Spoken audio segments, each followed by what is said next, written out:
Hey, Justin with Severed Books, and we're back with one cover, one page. I'm really excited about this one because we're going to look at an issue of a magazine that was super formative for me when I was pretty young. I've talked about growing up in New Hampshire in the through the 80s into the early 90s, and of course, there was no internet back then. So anything that we were going to consume would be literature, a novel. Stephen King was really big for me at the time, or a comic or a magazine. And I was lucky enough to live somewhat close to a mall. My dad would drive me from Derry, New Hampshire to Manchester to hang out at the mall. A lot of times I just went alone. Sometimes I think I went with my buddy Mark.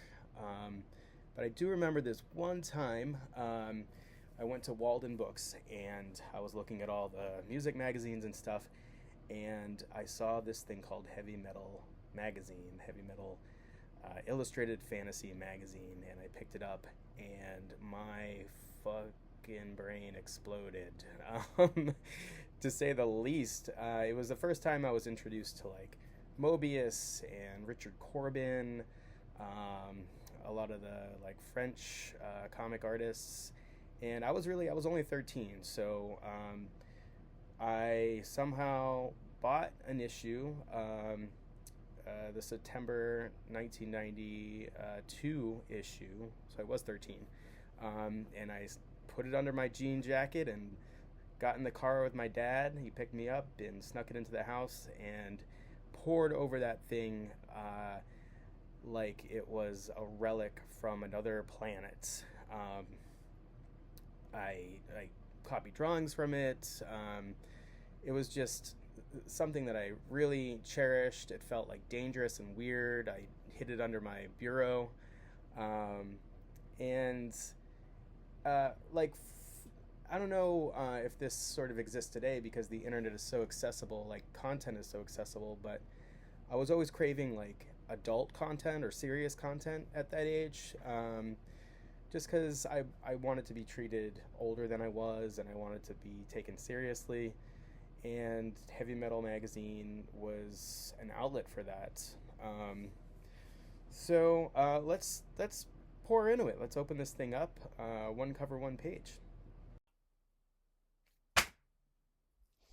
Heavy Metal, September 1992. I think on its face, this cover is sort of unremarkable. Even though it's very like well rendered. I'm not sure who the artist is. I should probably have done that before I started. Let's see. Julie Bell. Who actually, man, you know what? I used to have a whole bunch of collector trading cards by this artist, fantasy artist.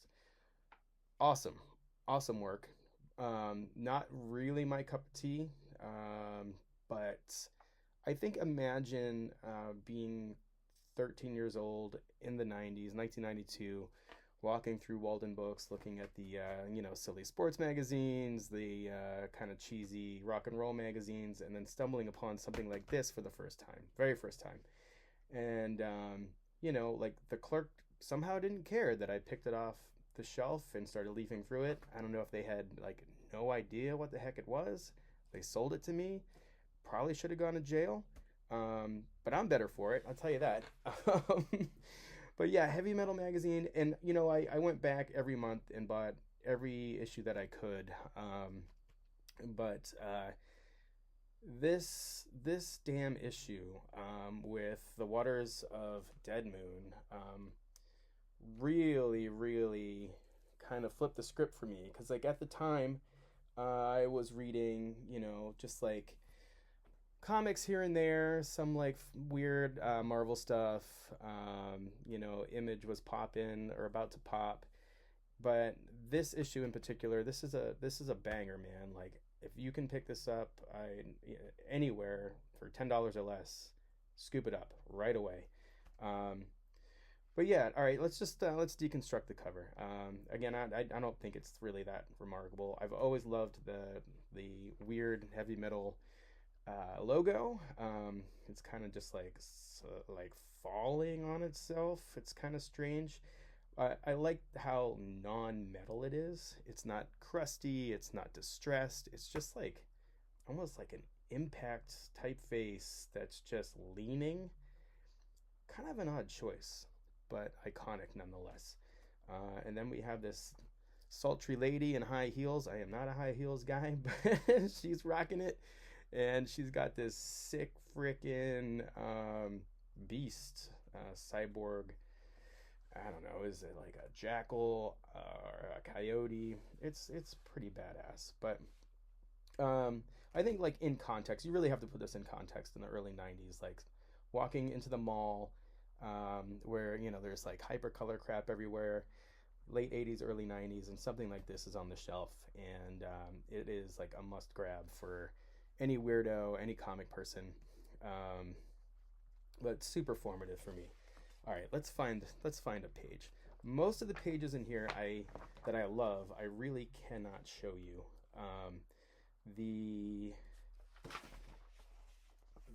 Waters of Dead Moon. Gotta check out this book, this story. It is Mobius-esque. It is surreal, sort of post-apocalyptic, really, really strange and violent. Let's see, there's already some sexy stuff in there. So yeah, imagine like taking this home as a kid and seeing really boobs on every other page. Really mind-blowing.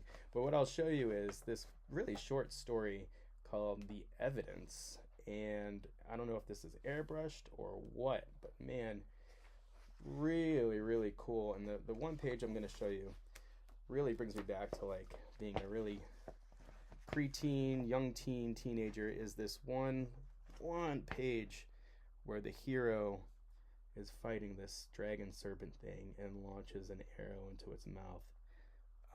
Beautifully rendered, just gorgeous. Love the composition. Yeah. Heavy metal 1990. All through the 90s. If you look at the newer heavy metal magazines, they just don't have the bite, the grit that this does. All right, let's look at the ceremony. Manara, Manara. I have to look up that artist. I really haven't cracked this open in years, but I just remember sitting on my bedroom floor just poring over this thing, hour after hour.